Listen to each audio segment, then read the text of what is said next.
Esse vídeo que eu fiz viralizou no Instagram com centenas de comentários de brasileiros revoltados, onde eu comparei o preço do financiamento de 2020 contra o preço de 2025. Junto com os comentários, vieram várias perguntas. E esse vídeo de hoje serve para dar um panorama geral do que está acontecendo no nosso mercado imobiliário e entrar em discussão de será que entraremos em recessão? Nos últimos 5 anos, parecia que o preço dos imóveis nunca cairia. Eles continuavam subindo como se não houvesse amanhã. Foi um dos aumentos mais significativos nos preços dos imóveis da história do Brasil.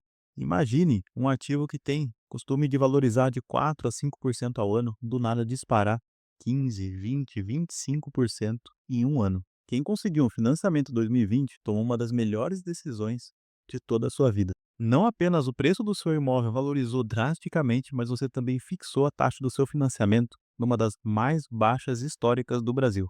Comprar um imóvel através de uma taxa de financiamento baixa é provavelmente uma das melhores maneiras de você construir seu patrimônio e garantir o seu futuro. Até porque você estaria pagando aluguel de qualquer maneira. Então, por que não pagar a taxa do seu financiamento e construir o seu patrimônio com isso? Até porque o aluguel é 100% juros. Mesmo que você não vá morar no imóvel, se sua taxa de financiamento for baixa o suficiente, alugá-lo não só vai cobrir todos os pagamentos do seu financiamento, mas também vai gerar lucro. Mas isso agora já não é mais possível. Enquanto o governo e o Banco Central estão tentando controlar a inflação, o preço dos imóveis pode começar a cair. Você não pode mais ter uma taxa de financiamento de 6 ou 7%.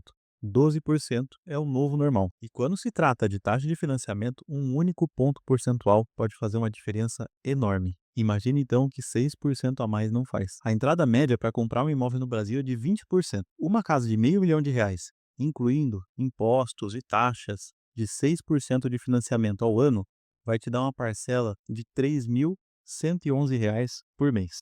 Se pegarmos exatamente a mesma casa, com o mesmo valor de entrada, mas uma taxa de financiamento de 12%, a parcela desse imóvel aumenta drasticamente para R$ 5.111. A diferença é muito notável, em especial se você está pensando em comprar esse imóvel para depois alugar e cobrir suas despesas.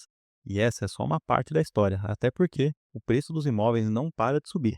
Qualquer pessoa pode entender que isso não é sustentável e que em algum momento o preço dos imóveis precisa parar de subir ou até mesmo entrar em colapso.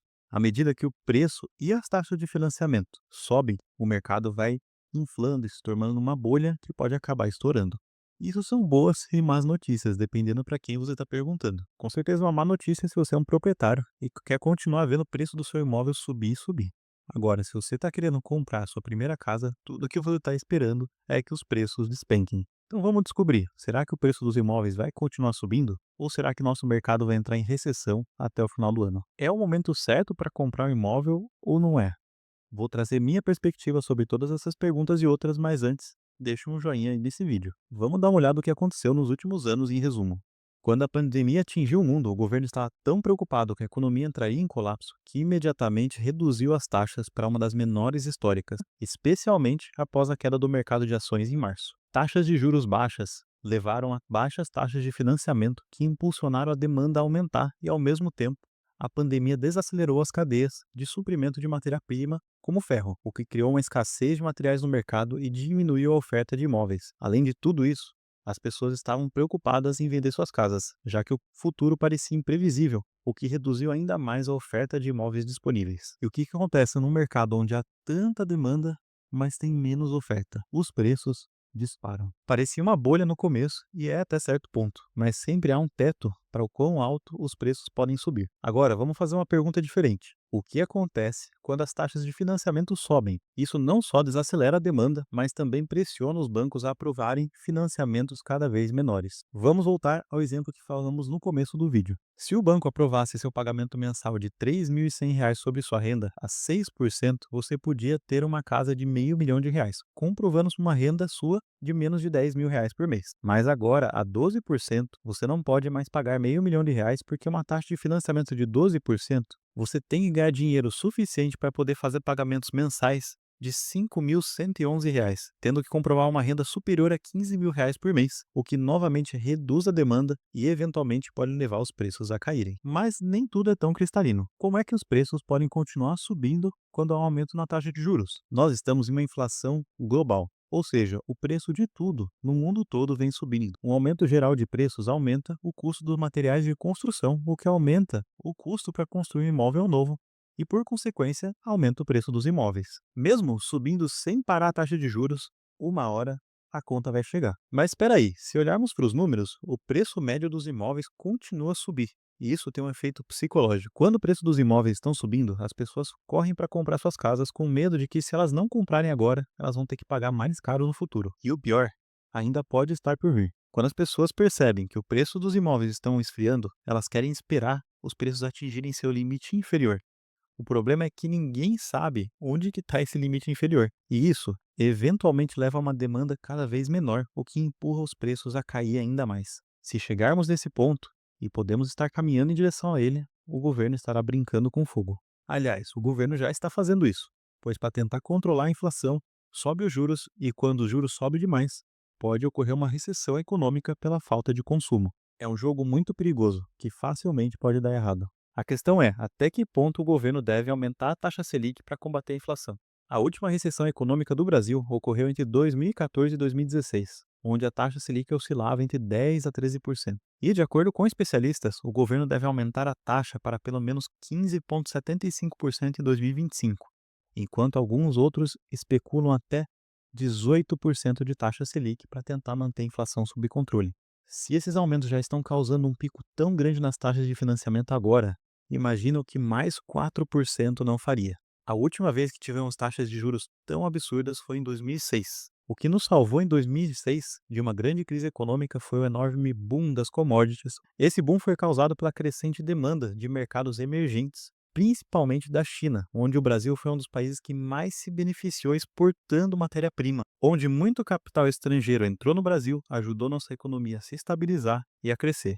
Mas isso não está acontecendo agora. O boom dos commodities já acabou.